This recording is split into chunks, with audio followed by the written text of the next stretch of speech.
We continue now at the top of Daf Kufya Dalet Amud Beis in Meseches Zevachim. This is Zevachim Daf 114b. On the previous summit, the Gemara was discussing the opinion of Rabbi Shimon in the Mishnah. If you have an animal that is not fit to be brought as a korban now, but it will be fit in the future, and you bring that animal outside of the Beis HaMikdash, so according to Rabbi Shimon, there's a violation of a lo saseh. And the Gemara asked, what lo saseh are we talking about? And the Gemara brought a pasuk, it says lo sasun, and what the pasuk is referring to is at the time of Gilgal, when they first entered into the land of Eretz Yisrael, so at the time that they had the Mishkan in Gilgal, that was a time when bamos, when private bamos were permitted, and at that time, the pasuk is saying that obligatory karbanos, if you have a korban that is not a voluntary korban, but something brought as an obligation, that should not be brought on the bama. It should not be brought on a private bama, meaning an individual's private bama, and it also should not be brought on the bama sibor. It shouldn't be brought in the bama in Gilgal. Those were essentially mechusar zman. You have to wait until they came to Shiloh, until the Mishkan came to Shiloh, to bring those karbanos, and so therefore, if they would be brought early, that would be a violation of lo sasun. That's what the Gemara suggested on the previous Amud. But the Gemara now continues and asks, if that's the case, so milki nami lilki, there actually should be malchus, because lo sasun is a regular lo saseh, and therefore there should be malchus.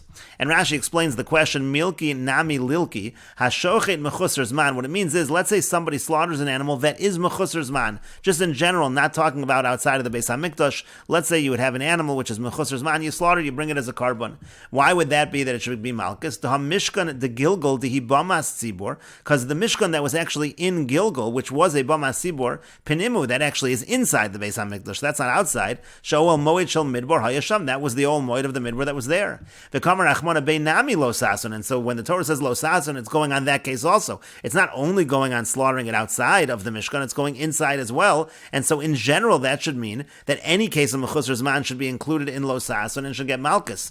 Now that is problematic because Aloma Amar Rabbi Zera, why did Rabbi Zera say Hakos of Nitko Liaseh, that in the case of Mechusar Zman it is a lav hanitik laseh? The pasuk of Lo Sasun that we brought in the previous Amud is not Nitko Liaseh, and so what was Rabbi Zera talking about when he said Mechusar Zman is Nitko Liaseh? And the Gemara continues and answers Hanimili l'Rabbanan. Rabbi Zera's statement that it's a lav hanitik laseh was according to the Rabbanan, but Rabbi Shimon hachinami. But according to Rabbi Shimon, indeed that is true, that there would be a regular lav of lo sasun, and there actually would be malchus. Again, Rabbi Shimon was the one who held of this idea of mechusar zman, something that in the future it's going to be fit, that we say there's a violation of a lo saseh, and therefore indeed that would be true by mechusar zman. It would not be a lav hanitik laseh according to Rabbi Shimon. It would just be a regular lav, and there would be malchus. Rashi explains, Alama Amar Rabbi Zera b'Perak Oso v'Yaspeno. Rabbi Zera said in Perak Oso v'Yaspeno in Meseches Chulin, Dekatani kodshim bifnim. It's talking there about again bringing kodshim bifnim. Sofeg eswar boy mishum lav de Oso v'Yaspeno. So it says over there that you can have a case of Oso v'Yaspeno where you get malchus. V'havinon bo v'nilki nami. And so the Gemara said you should also have malchus mishum lav de mechusar zman. It also should be a situation of mechusar zman, not just the lav of Oso v'Yaspeno. It should be mechusar zman as well. The Tanya minayin shekol apsulim shebeshor v'shebeseh shehein below yerotze Talmud lomar v'shor v'seh sarua v'kolot mechusar zman pasulhu. And so again, mechusar zman should be malchus. Umeshani Rabbi Zera, and in the Gemara over there, Rabbi Zera answers, Hanoch lav the mechusar zman, leave aside the lo saseh mechusar zman, the hakos of nitko liaseh, because that's a lo saseh shenitik laseh. T'chsev bei aseh yasera. There's another aseh written over there. K'nem efarish hasam, and that's explained over there. L'meimra shahotzio v'nitko mechlal lav the lo koya belav the shar psulin v'hashta de'amr hacha lav behedyuk bein nilki aleh. That's the question over here in the Gemara. Over there in Chulin it said it's a lav hanitik laseh. Here it seems to be a regular lav. And the Gemara continued and answered, Hani mili to meshani nami hasam de lo lucky l'Rabbanan. When we say no malchus, that's according to the Rabbanan. To pligio the Rabbi Shimon, they argue on Rabbi Shimon. To lo dorshi l'hai lo sasa l'mechusar zman. They don't use this pasuk of lo sasa from mechusar zman. Tahu dos of espeno the shani Rabbi Zera Allah mesuk mahasam to lo Rabbi Shimon. That answer over there of Rabbi Zera is not like Rabbi Shimon. Aval Rabbi Shimon hachinami the lucky alav the mechusar zman bifnim. But according to Rabbi Shimon, there actually would be malchus if a person violates the lav of mechusar zman again inside of the Beis HaMikdash. And the Gemara continues, Rav Nachman bar Yitzchak Amar, Rav Nachman bar Yitzchak says, he gives a different answer, Panim de Gilgal, when you bring a carbon inside the Mishkan of Gilgal, Lagabe Shiloh, but in reference related to Shiloh, Kechutz Dami, that actually is like bringing it Bachutz, it's like bringing it outside of the Beis HaMikdash, and the point of the answer, according to Rav Nachman bar Yitzchak, is to say that this pasuk of Lo Sason, which is referring to Gilgal, but that actually is only considered Bachutz, that's if you brought the offering outside of the Mikdash, because Gilgal is considered to be kachutz. It's considered to be outside of the Beis HaMikdash, but in a regular case of mechusar zman, so there we would not apply the pasuk of lo sason, and that's why there's no malchus in that situation. Rashi explains, Rav Nachman bar Yitzchak Amar Rabbi Shimon nami lo lucky a mechusar zman bifnim.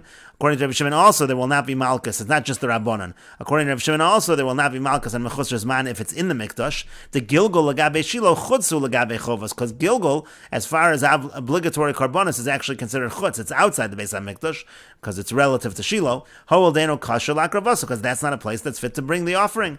Hilgach b'chutzu de'eshkechon be'lo sasa mishum iser bama v'lo b'fnim. So therefore, you have this lo saseh is only because of the iser bama. It is not going to apply to a mechusar zman. That is bifnim. That's Rav Nachman bar Yitzchak's answer.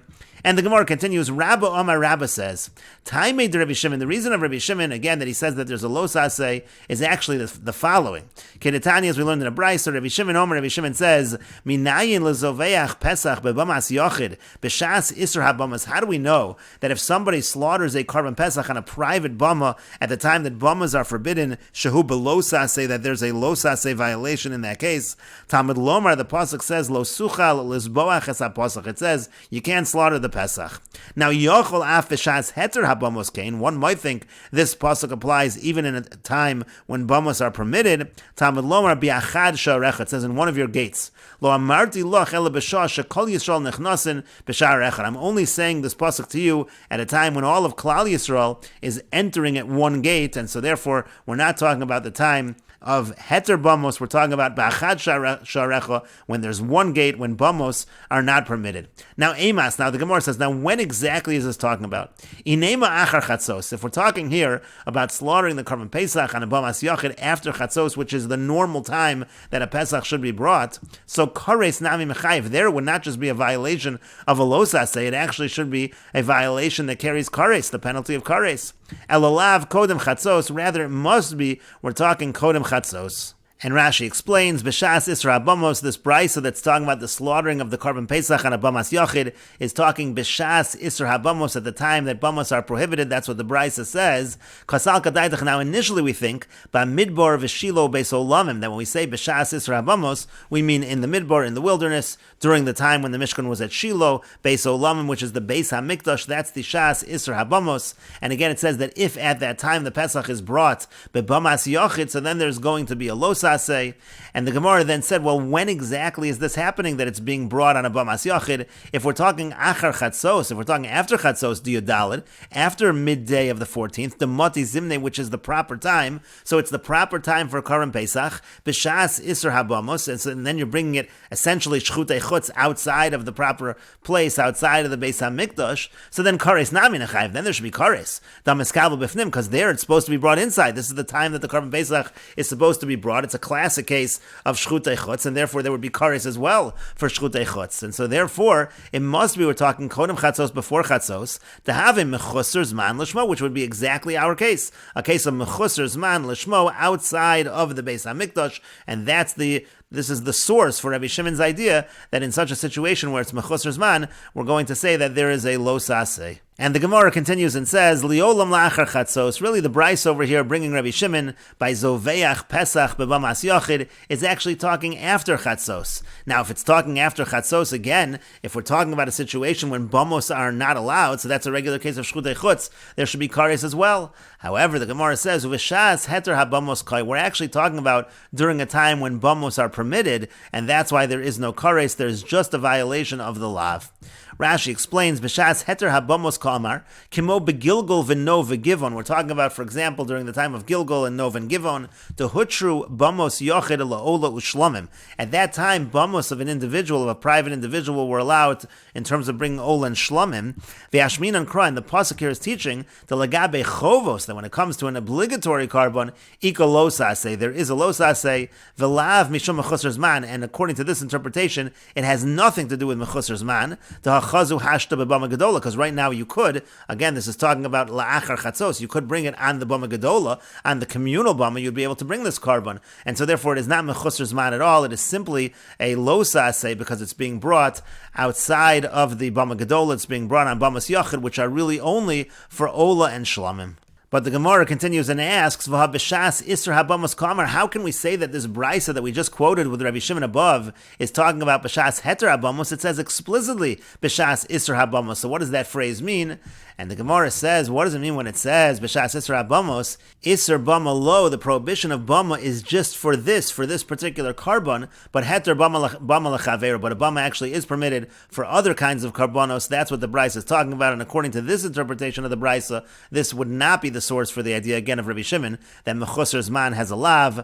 Rashi explains isser bama lo lekarbon zeh. There's an isser bama for this particular carbon because it's obligatory. But heter bama lechaver, but bama is permitted at this time for other carbonos laola ushlamim the neder unadavar, for an ola and shlamim that are voluntary. V'seiva hachi kamar, and the end of the brisa is saying as follows: Yachol af b'shas shehu mutter b'bama. One might think this is true even at a time that it's mutter on a bama, kagon kodem chatzos, meaning before chatzos. Shehu kosher l'shlamim, that's a time that this animal is kosher to be brought as a shlamim. Tamad lomer b'shar echad b'bama gedola lishchod pischeim. It says again that it's all being brought through one gate. That's the bama gedola where they're all slaughtering their karban pesach, meaning to say we're not talking before chatzos. And the Gemara continues at the two dots. The Mishnah said, Mechusar Zman, what are examples of cases of Mechusar Zman? And the Mishnah brought Zav, Zava, and Yoledis, and the Mishnah said that if the Zav, Zav, and Yoledis, if they bring their karbonos while they're still involved in the purification process, that is Mechusar Zman, and therefore at that point in time, it's not Miskabel Bifnim, those karbonos would not be accepted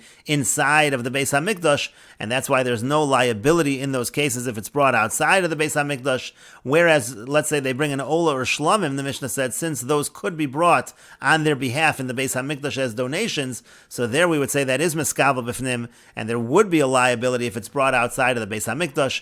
In the Mishnah, the Girsa that we had Mitzora listed as well, besides Zav, Zav, and Yoledis, but as we'll see in a moment from the Gemara, it seems that the Gemara did not have the word Mitzora in our Mishnah, because the Gemara now asks, V'hani b'nei Ashamos ninhu, the Mishnah mentions Karban Asham, but Zav, Zav, and Yoledis, they don't bring a Karban Asham, so what's the Mishnah talking about? Amar Zeiri says, Tani, Mitzora Bahadayo, you should have Mitzora in the list as well, and again, a Mitzora does bring an Asham, and therefore that would make sense out of the word Asham in the Mishnah, and again, you see from this Gemara that Mitzora was not in the Girsa of the Mishnah, according to the Gemara. And the Gemara continues at the two dots, Olosein v'Shalmein, by their Olos and Shlamim. Again, those are considered to be accepted bifnim, even during the purification process, because they can be brought on their behalf as voluntary offerings, and therefore there is liability in terms of Shchutei Chutz. The Gemara says, V'hani b'nei Shlamim ninu, the same type of question. Are any of these cases, do they bring a Shlamim? And the Gemara says, Amar Rav Sheshes says, Tani Nazir, you should teach Nazir in the Mishnah as well. The Nazir does bring a Shlamim.